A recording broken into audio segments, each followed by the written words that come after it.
Welcome WrestlingFigs.com. Tim Ash here with Rob Van Dam. Rob Van Dam, how you doing?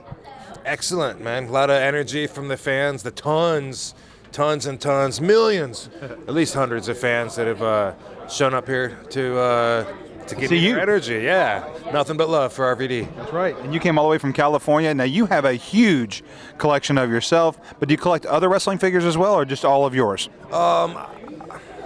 You know, when you get into the mind of a collector, you know, especially if you're an extremist, then that means you got to have everything. Right. Right? So I'm the only, RVD and Ghost Rider are the only ones that receive that much. But I also have almost all the Sabu figures. Like if I see one that I don't have, then I'll catch it, you know, because we're family. Right. And I have a few figures that just stand out, you know. I was like, I had my store. Right. And when I closed my store, some of the things that were in there, I was like, you know, Eddie Guerrero, he had just passed away recently, so I put him aside, you know. So I'm going to keep Eddie. Got to keep Paul Heyman, you know. In fact, all the old ECW figures that I had, I still have. I don't think I've ever had all of them. And so I've always thought maybe I should, you know, finish my collection. But at the same time, though, I just like normal people, I'm starting to go like, where am I going to put all this? I have a toy room, right.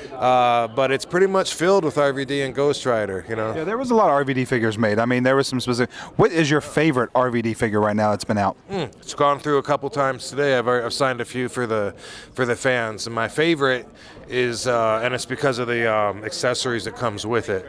Because some of the figures you look at and you go, wait a second, it's cool, but RVD doesn't wear white wrist tape, you know. Or you'll say RVD cool, but he doesn't bring a chainsaw out to the ring with him, right? So the figure that has, I'm not sure what the name of it is because they all have the different titles, but you probably know. But it's got the T-shirt, the ECW T-shirt with it.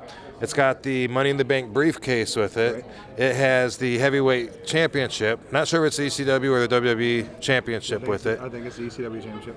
Got the taped up wrists. Yep. Got the outfit, and it's just got everything with it. That little the little black package. That one's my favorite. Whenever that one comes through, I say they did it right. They did it right. Yeah.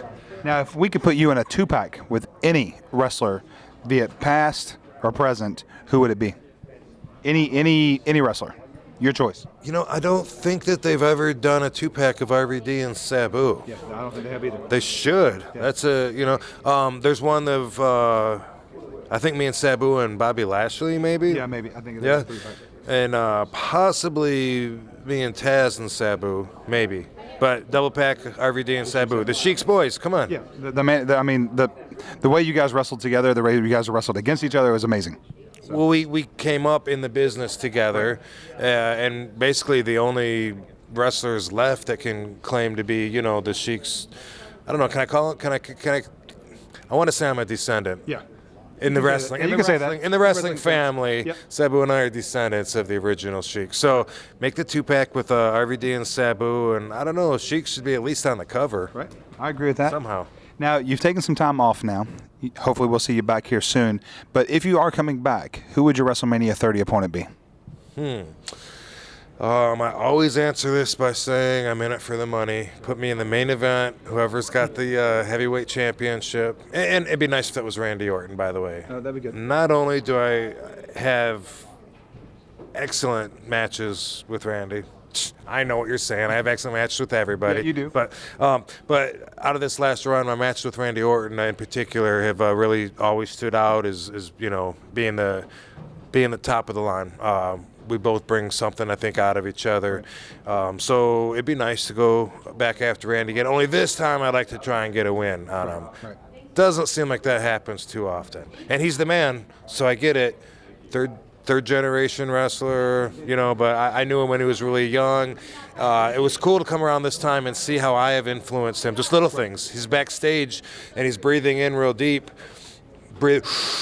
Doing these breathing exercises, and I said, dude, are you stretching your lungs out? I go, that's great. I said, your little alveoli, they're like little balloons, and you got to stretch. He goes, I know. He goes, you taught me that. I'm like, oh, well, that's good to see. Good to know. It's good to know the young guys are taking form from guys that have been around for a while. Yeah, and from firsthand experience, I can say that I enjoyed that a lot during this run, seeing how, when I'd been there before, how I left so much behind that's helped the other guys out. You know, Randy in particular, and stretching, conditioning, things like that. Plus, even moves in the ring and stuff that, you know. I mean, there's one thing if someone just takes your moves when you're not there, but it's something else when you've wrestled with these guys and through those matches, certain moves have been produced through those matches that I came up with or whatever, then to see that they carry that on and they're still using that later, it's a good feeling.